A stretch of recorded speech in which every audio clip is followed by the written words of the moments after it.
దసరా అంటే ప్రతి ఇంట్లో కూడా వారి యొక్క వాహనాలకు పూజ చేసుకుంటారు.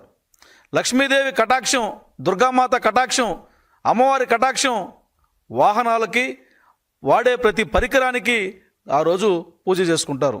అలాగే ఆటో డ్రైవర్లు కానీ ఆటో యజమానులు కానీ దసరా రోజున వారి వాహనానికి పూజ చేసుకొని ఈ వాహనం మా కుటుంబానికి ఈ విధంగా దోహదపడుతుంది, మా కుటుంబ అభివృద్ధికి ఈ విధంగా దోహదపడుతుంది, ఈ వాహనం ఇలా నడవడానికి దాన్ని నడుపుతూ మేము కుటుంబం జీవించడానికి నారా చంద్రబాబు నాయుడు గారు దోహదపడ్డారు, కూటమి ప్రభుత్వం దోహదపడిందని మమ్మల్ని దీవించడంతో పాటు వారిని కూడా దీవించండి అని వారందరూ కూడా ప్రార్థిస్తున్నటువంటి పరిస్థితుల్లో వైఎస్ఆర్ కాంగ్రెస్ పార్టీకి సంబంధించినటువంటి కొంతమంది కుహన మేధావులు, కుట్రదారులు దుష్ప్రచారం చేస్తున్నారు.